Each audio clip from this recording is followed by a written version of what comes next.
The sound of shattering glass pierced through the elegant atmosphere of Bellamy's restaurant. A waiter stood over Benjamin's table, his face flushed with frustration as broken crystals scattered across the polished hardwood floor. The waiter's voice cut through the stunned silence, sharp and cruel. "A blind man has no business dining at a place like this." The other diners froze mid-conversation, forks suspended between plate and mouth. Benjamin sat motionless, his unseeing eyes fixed straight ahead, one hand gripping his guide dog Shadow's harness. His other hand trembled slightly against the white tablecloth, but his expression remained composed, dignified. In the corner of the restaurant, a tall figure watched the scene unfold. He sat alone at a dimly lit table, his features partially hidden in shadow. As the waiter continued his tirade about special accommodations and wasted time, the man's shoulders tensed. His dark eyes never left Benjamin's table. The waiter grabbed the menu from Benjamin's hands, the leather cover snapping shut with a harsh crack. No one in the restaurant moved to help. No one spoke up. But in that moment of cruel silence, something extraordinary was about to happen. Something that would change everyone in that restaurant forever. What unfolded next left the entire room speechless and transformed a moment of cruelty into an unforgettable lesson about humanity. Benjamin Whitlock never thought his life's work would become his personal reality. At 34, he had everything mapped out. A thriving career as a software engineer at a top tech company, a corner office overlooking Seattle's skyline, and a reputation for creating innovative accessibility solutions. His colleagues called him brilliant. His friends called him driven. But it was his mother who gave him the title that mattered most: compassionate. Even before losing his sight, Benjamin spent countless hours developing programs to help visually impaired people navigate the digital world.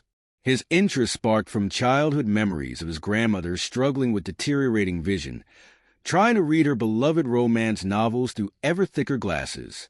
Those memories fueled his passion for accessibility technology, pushing him to work late into the night, coding solutions that could make a difference. The irony struck him hard when the symptoms first appeared. A normal Tuesday evening turned extraordinary as his computer screen began to blur, letters dancing before his eyes like disturbed water. The headache came next, splitting and merciless. Within 48 hours, a rare viral infection had stolen his sight completely. The doctors called it acute optic neuritis with unprecedented progression. They spoke of experimental treatments and possibilities, but Benjamin heard the uncertainty in their voices. The first months of darkness tested every ounce of his strength. Simple tasks became mountains to climb. Making coffee, choosing clothes, walking through his own apartment. But Benjamin approached his new reality like a complex coding problem, breaking it down into manageable pieces, tackling each challenge methodically. He learned Braille with the same determination he once applied to learning programming languages. His fingers became his eyes, memorizing the textures and patterns of his world. 6 months ago, Shadow entered his life, changing everything. The black Labrador, trained as a guide dog, brought more than just mobility. He brought companionship during the longest nights, when the darkness felt most absolute. Shadow's presence beside his desk as Benjamin worked with screen readers and voice commands became a constant comfort, the dog's steady breathing a reminder that he wasn't alone in his journey. Today marked a triumph 3 years in the making. The patent office had finally approved his audio description algorithm, a technology that would transform how blind people experience visual media. The software could translate visual scenes into rich, detailed audio descriptions in real time, opening up a world of movies, television, and online content to those who couldn't see it. It was the project he'd started before losing his sight, now perfected through his own experience of living in darkness. The approval deserved a celebration, and Benjamin chose Bellamy's restaurant with purpose. He remembered its elegant atmosphere from business dinners in his previous life, the way conversations hummed at just the right volume, the subtle scent of herbs from the Kit Whitlock. Some things, he discovered, became clearer in darkness. Bellamy's restaurant stood as a testament to old-world elegance in downtown Seattle. Crystal chandeliers cast warm light across burgundy walls, and the gentle notes of a piano filled the air. The hostess, Sarah, watched the front door with practiced attention, ready to greet the evening's guests. At 7 p.m., the dinner rush was beginning, tables filling with business executives and couples celebrating special occasions. When Benjamin entered with Shadow, Sarah noticed an immediate shift in the dining room's atmosphere. Conversations paused briefly as heads turned toward the unusual sight of a guide dog in such an upscale establishment. Shadow's harness gleamed with professional polish, his movements precise and purposeful as he guided Benjamin between the tables. Sarah stepped forward, her voice warm and professional. She'd hosted guests with disabilities before, but something about Benjamin's confident posture and Shadow's dignified bearing made them stand out. She led them to a corner table, carefully announcing steps and turns, noting how Benjamin's hand barely touched the back of each chair they passed, creating a mental map of his surroundings. The trouble started when David approached their table. The waiter's expression soured at the sight of Shadow settling under the table, though Benjamin couldn't see the look of disdain. David had been serving at Bellamy's for 8 years, priding himself on the precision of his service, the perfect angle of a wine pour, the synchronized lifting of silver covers. A guide dog disrupted his idea of fine dining. Other diners pretended not to watch as David approached the table, his footsteps slightly heavier than necessary. The evening's special menu, printed on cream cardstock in elegant script, sat unopened on the white tablecloth. In the corner, a businessman with long dark hair observed the scene over his wine glass, his attention caught by the subtle tension building in the room. The sounds of Bellamy's continued, silverware clinking against fine china, the piano's soft melody, quiet conversations about business deals and anniversary plans. But beneath these familiar notes, a new tension hummed. The maitre d' noticed, glancing nervously between Benjamin's table and David's rigid posture. Two servers at the Kit Whitlock door whispered behind their hands, their eyes darting toward the corner table. Benjamin sat straight-backed in his chair, one hand resting near his water glass, the other maintaining light contact with Shadow's harness beneath the table. He could sense the shift in atmosphere, feel the weight of unspoken judgments. But tonight was about celebration, about proving that darkness hadn't diminished his ability to live fully. He didn't know that his quiet dignity was about to inspire an unexpected ally, or that this evening would become about much more than just a patent approval. David approached Benjamin's table with the stiff formality of someone performing an unpleasant duty.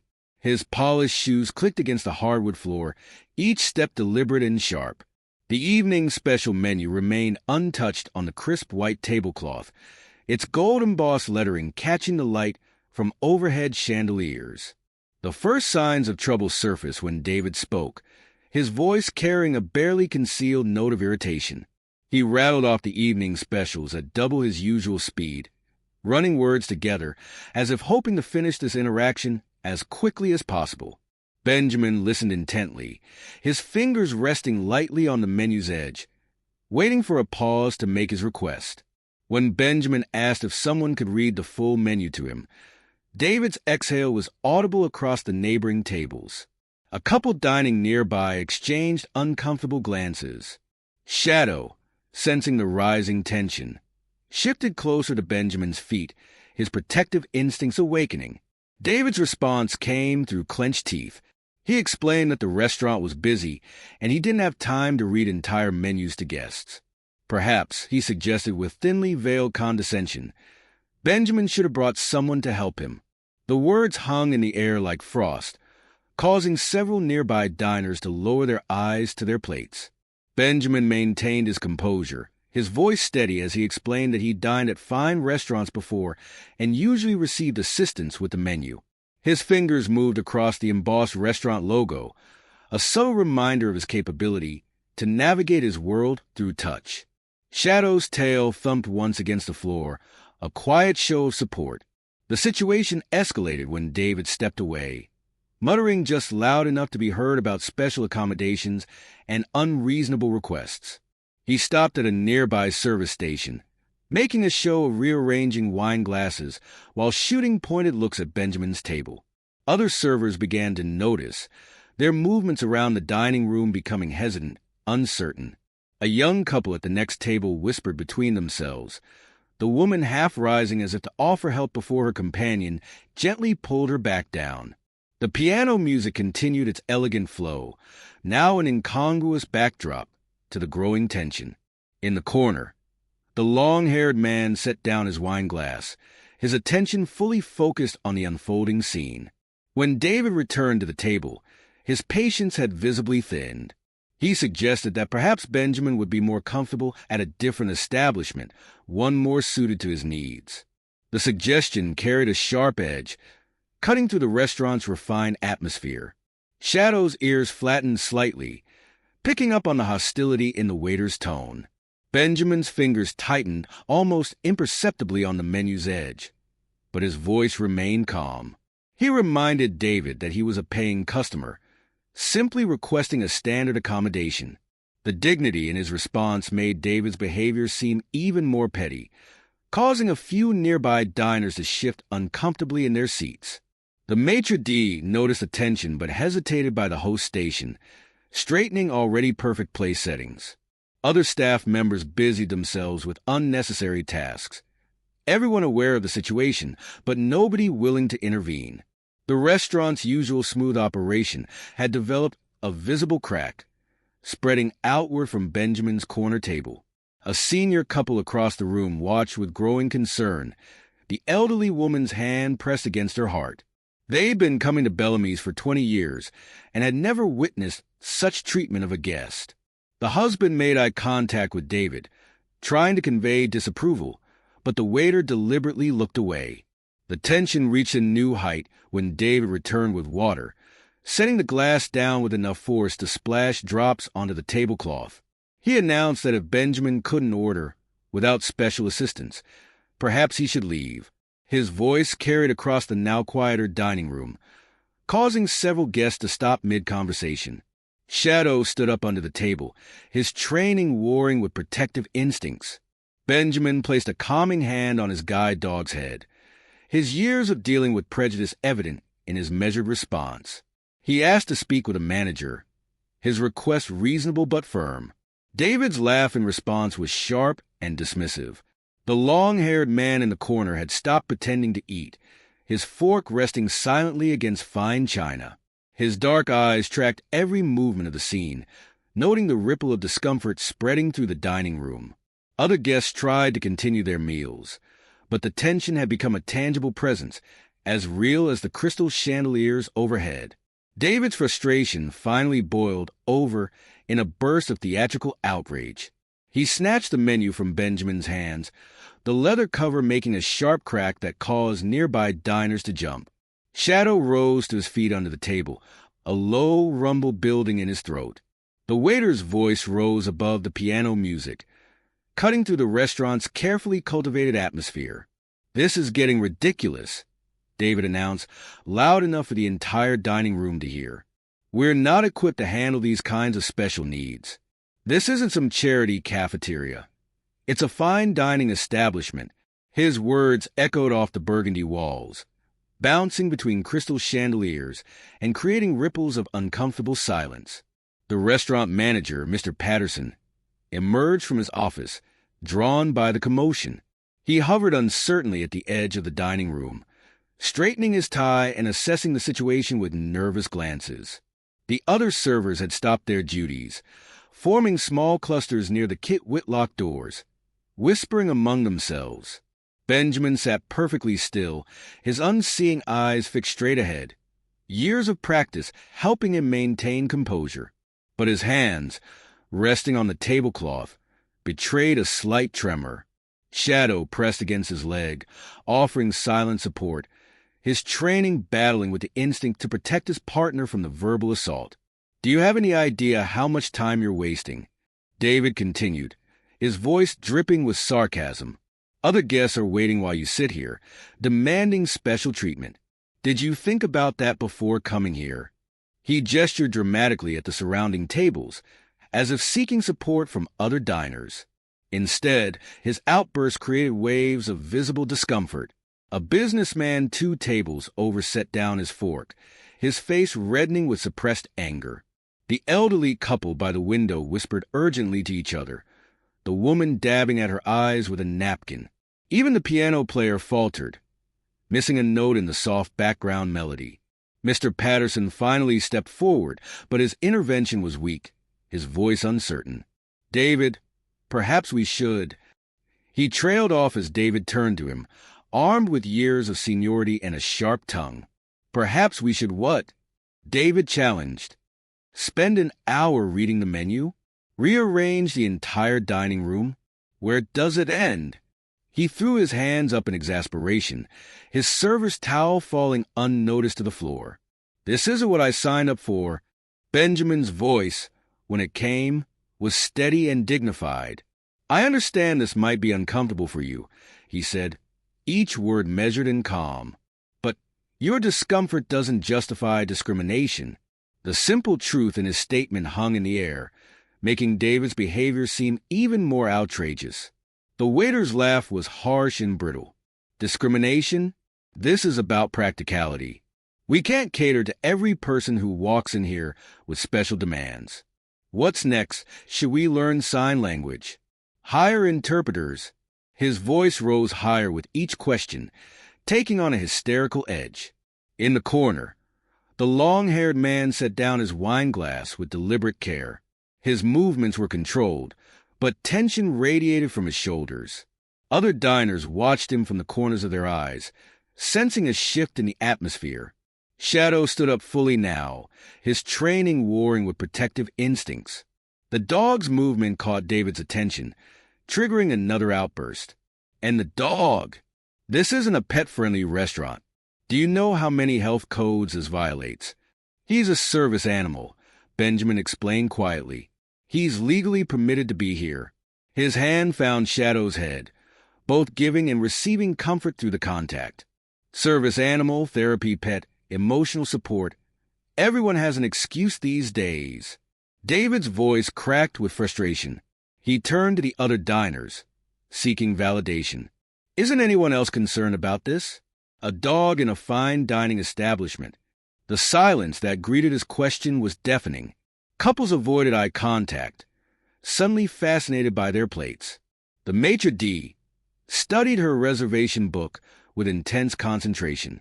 Only the long-haired man in the corner met David's gaze steadily, his dark eyes carrying a warning that the waiter failed to notice. Mr. Patterson attempted another intervention, placing a hesitant hand on David's shoulder. "Perhaps we should take a moment to—" David shrugged off the touch violently. "No, I've had enough of this circus. Either order something right now, without all these special demands, or leave. Those are your options." He loomed over Benjamin's table, his shadow falling across the untouched place setting. The moment stretched like glass about to shatter. Shadow's low growl became audible. The piano player stopped completely, and in the corner, the mysterious observer finally pushed back his chair. The sound of a chair scraping against hardwood broke through the tense silence. The mysterious man from the corner table stood up, his movements deliberate and purposeful. His tall frame cast a long shadow across the dining room as he walked toward Benjamin's table.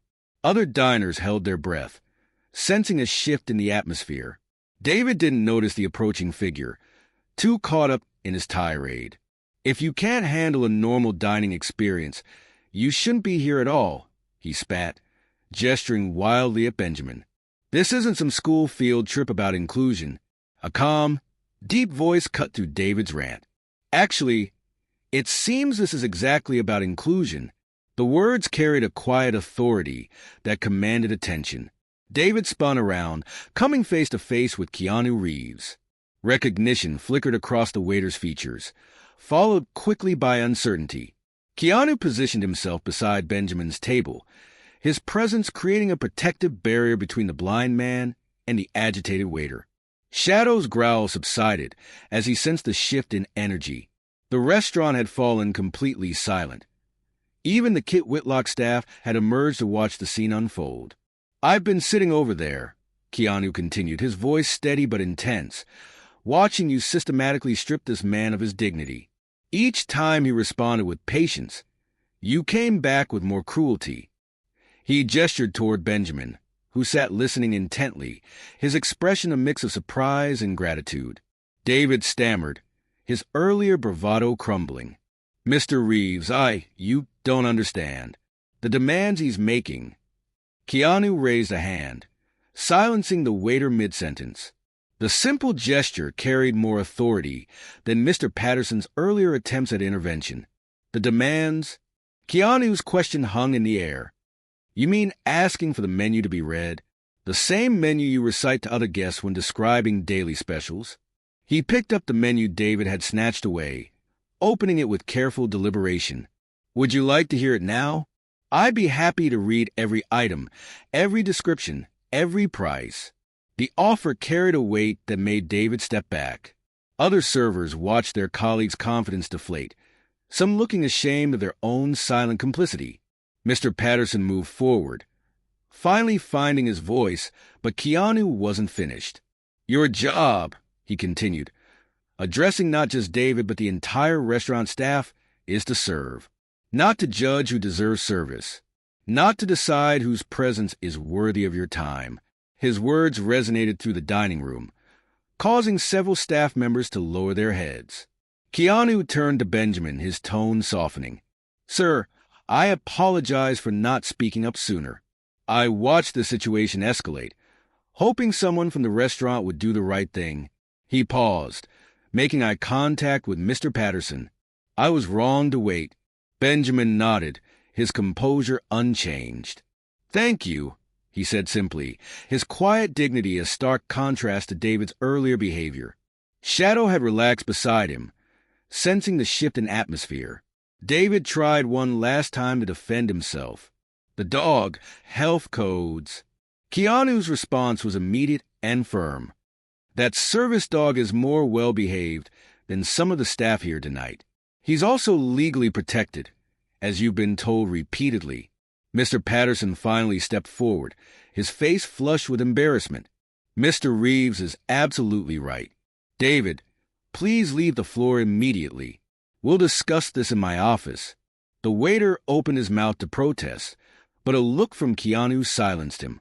He turned and walked stiffly toward the back of the restaurant, the sound of his footsteps fading into uncomfortable silence. The manager turned to Benjamin, wringing his hands. Sir, I cannot apologize enough for this incident. Your meal tonight will be complimentary, of course. But Keanu interjected, his voice carrying a note of challenge. It's not about a free meal. It's about ensuring this never happens again. What changes will you make to your staff training? Your policies? Mr. Patterson straightened his spine, recognizing the moment for what it was. A chance to do better. We will implement immediate changes. Sensitivity training for all staff. Written policies for accommodating guests with disabilities. I give you my word. Through all this, Benjamin sat quietly, his hands folded on the table. When he spoke, his words carried the weight of years of similar experiences. Change begins with understanding. Tonight could be a catalyst for that understanding. His statement brought a murmur of agreement from nearby tables, where other diners had witnessed their own complicity in allowing discrimination to go unchallenged. The atmosphere in Bellamy's transformed in the wake of Keanu's intervention. The rigid formality that had dominated the restaurant softened into something more genuine. Sarah, the hostess, approached Benjamin's table with a fresh menu and began reading it aloud, her voice clear and patient. Other servers watched her example, some nodding in quiet acknowledgement of this simple yet significant gesture. Keanu remained nearby, not hovering but present, as a new waiter named Michael took over service of Benjamin's table. Michael's approach was different, respectful, attentive, and natural. He described each dish with careful detail, painting pictures with words that helped Benjamin make his choice. Shadow relaxed completely now, settling back into his professional demeanor as the tension dissipated. Around the restaurant, Other diners began sharing quiet conversations about what they'd witnessed. The elderly couple by the window asked their server about the restaurant's plans for disability training. The businessman who had watched everything unfold called the manager over to offer contact information for a disability rights organization that provided corporate training. Mr. Patterson moved through the dining room, stopping at each table to personally apologize for the disruption and share his commitment to change. His earlier nervousness had been replaced by a sense of purpose. He spent extra time at Benjamin's table, listening as Benjamin explained how simple accommodations could make dining experiences more accessible for everyone. Keanu's presence had shifted from protector to catalyst for conversation. He shared a brief story about working with visually impaired crew members on film sets, highlighting how minimal accommodations led to exceptional work. His words carried no judgment, only the quiet authority of someone who understood that true hospitality meant welcoming everyone. The piano music resumed, but its melody seemed different now. Less about maintaining a sophisticated atmosphere and more about creating a genuine sense of warmth. The other guests returned to their meals, but something had changed in their demeanor. Conversations carried undertones of reflection rather than discomfort. The evening had become more than just another dinner service. It had become a moment of collective learning. In the weeks following the incident, Bellamy's restaurant underwent a transformation that went far beyond surface-level changes. Mr. Patterson partnered with a local disability rights organization to implement comprehensive staff training. The dining room buzzed with new energy as servers learned basic sign language, practiced guided navigation techniques, and discovered how to describe dishes in ways that painted vivid pictures for visually impaired guests. David returned to work after a 2-week suspension, but not before completing intensive sensitivity training. His first day back, he approached Mr. Patterson with an unexpected request: to be part of the restaurant's new accessibility committee. The manager noticed something different in David's demeanor, a humility that had replaced his former arrogance.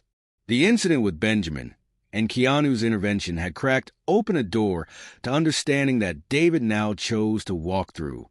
The restaurant's physical space evolved too. Braille menus appeared alongside traditional ones, their pages carefully crafted to maintain Bellamy's elegant aesthetic while providing essential accessibility. The staff learned to treat these new additions not as special accommodations, but as natural extensions of their service. The piano player began announcing his song selections between pieces, adding a layer of inclusivity to the ambient music. Word spread through Seattle's restaurant community. Other establishments began reaching out to Bellamy's, asking for advice on their own accessibility initiatives. Mr. Patterson found himself speaking at industry events, sharing how one difficult evening had sparked a revolution in his approach to hospitality. He always credited Benjamin and Keanu, emphasizing how true change often began with a moment of confrontation followed by choosing to do better. Sarah, the hostess, developed a particular passion for inclusive service. She created a training manual for greeting and accommodating guests with various disabilities, which soon became standard reading for all new staff members. Her enthusiasm proved contagious, inspiring other employees to suggest their own improvements to the restaurant's practices. The elderly couple who had witnessed everything became regular advocates for the changes at Bellamy's. They told their friends about the restaurant's transformation, bringing new guests who might have previously felt unwelcome in such an upscale establishment. The restaurant's reputation grew not despite its new inclusive practices, but because of them. Social media caught wind of the story.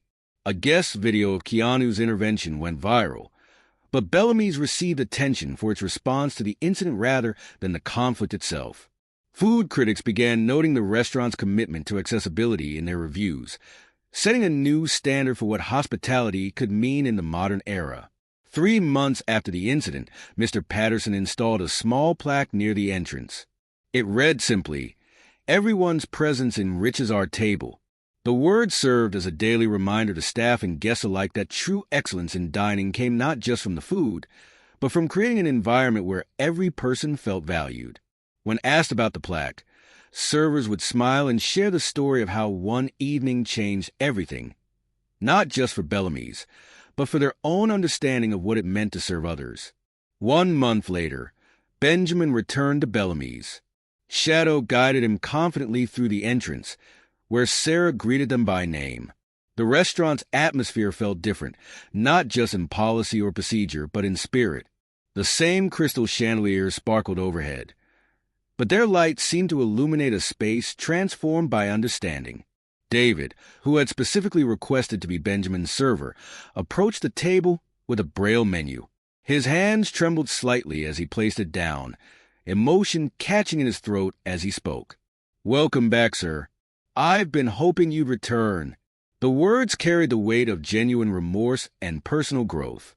Benjamin ran his fingers across the raised dots, a small smile playing at his lips as he acknowledged the change in David's voice. The piano player announced a soft jazz piece, a new practice that had become standard at Bellamy's. Other diners smiled warmly at Benjamin and Shadow, many of them regulars who had witnessed the transformation of their favorite restaurant.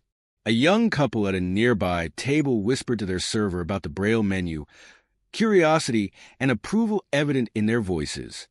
As Benjamin settled in, a familiar presence approached his table. Keanu, dining again in his corner spot, had noticed his arrival.